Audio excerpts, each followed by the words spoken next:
Cleopatra. The name alone conjures images of beauty, power, and tragedy. But behind the legend of the last pharaoh of Egypt lies a story far more complex, especially when it comes to her mysterious death. For centuries, we've been told she died by the bite of an asp, a dramatic end for a legendary queen. But is that what really happened, or is the truth buried deeper than we ever imagined? Today, we're going to unravel the theories behind Cleopatra's final moments and explore one of history's greatest unsolved mysteries. Cleopatra VII ascended the throne of Egypt in 51 BCE, at just 18 years old. She wasn't just royalty, she was a brilliant political strategist. The daughter of Ptolemy XII, she co-ruled with her younger brother, but it was Cleopatra who truly held the power. Known for her sharp wit and political acumen, she spoke several languages and cleverly positioned herself as a living goddess on earth. A descendant of the goddess Isis, her alliances with two of Rome's most powerful men, Julius Caesar and later Mark Antony, were strategic masterstrokes. These relationships weren't just romantic. They were political lifelines that allowed her to keep Egypt independent from the ever-expanding Roman Republic at least for a while. The Roman historian Plutarch, who wrote about her decades later, didn't focus on her beauty but on her irresistible charm, her intelligence, and her strategic brilliance.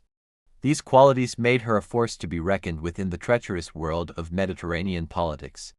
Books like Stacy Schiff's Cleopatra, A Life and Joyce Tildesley's Cleopatra, Last Queen of Egypt paint a picture of an incredibly capable ruler, fiercely protective of her kingdom. She was far more than just a queen, she was a political player of the highest order.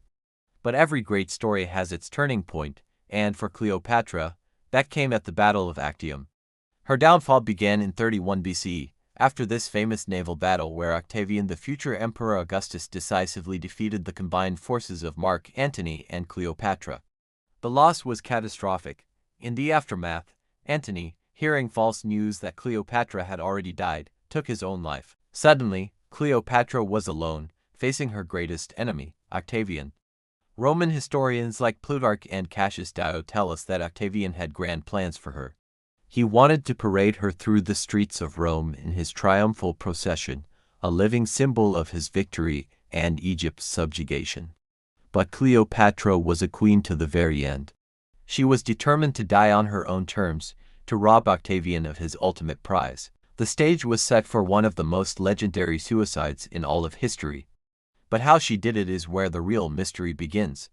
The most famous story, the one we all know from plays and movies, comes to us from the Roman historian Plutarch. He claims Cleopatra committed suicide by allowing an asp, a venomous Egyptian cobra, to bite her. This method was filled with symbolism. The cobra was a sacred symbol of Egyptian royalty, connected to the goddess Wadjet, who protected the pharaohs. A death by snakebite would be a royal, almost divine, exit. According to this account, the bite would cause paralysis and a relatively quick death. But many historians are skeptical. They argue that this dramatic tale might have been romanticized by Roman writers. It created a powerful narrative, the exotic queen of the Nile meeting a fittingly exotic end.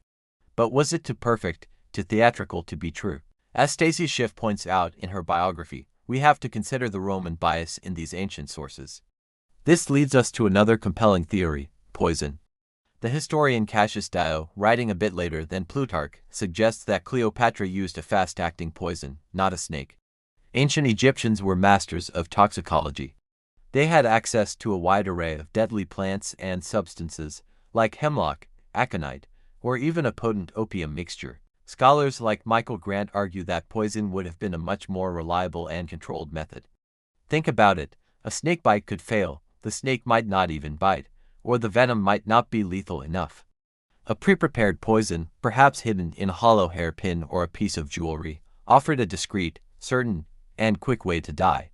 It would have allowed Cleopatra to maintain her dignity and control, avoiding the potential chaos of a live, venomous snake. But what if Cleopatra didn't choose to die at all? There's a third, darker theory, that she was murdered. Some modern historians propose that Cleopatra was secretly killed on Octavian's orders. Why? Because she was simply too dangerous to be left alive. Even as a captive, her political influence, her charisma, and her son with Julius Caesar, Caesarion, posed a massive threat to Octavian's authority. Killing her would eliminate a rival and any future claims to power. While there is no definitive proof of murder, no smoking gun from the ancient world, the circumstances are suspicious.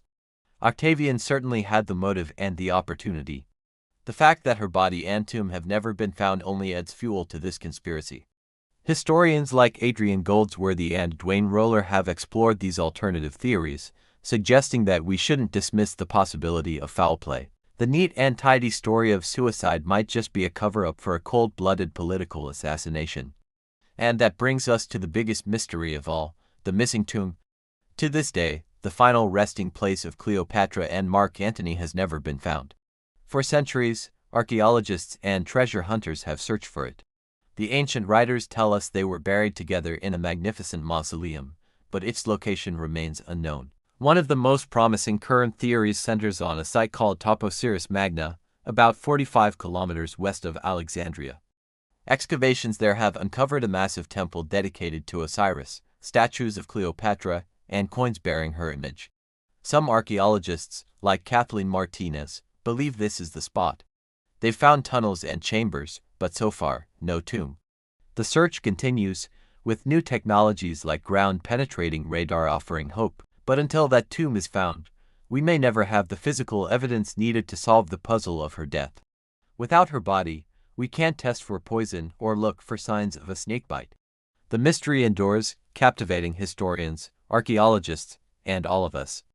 Every year, new documentaries, books, and articles revisit her life and her death, keeping Cleopatra right at the center of historical fascination. So, was it a symbolic suicide with an asp, a calculated death by poison, or a secret Roman plot to eliminate a powerful rival? The sources conflict, her tomb is lost to time, and the truth remains one of history's greatest puzzles.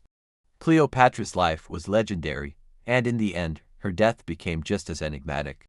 Her story continues to capture the imagination of the world, a timeless tale of power, love, and mystery. What do you think happened to Cleopatra? Let us know your theory in the comments below. And if you enjoyed this journey into the past, don't forget to like this video and subscribe for more historical deep dives. Thanks for watching.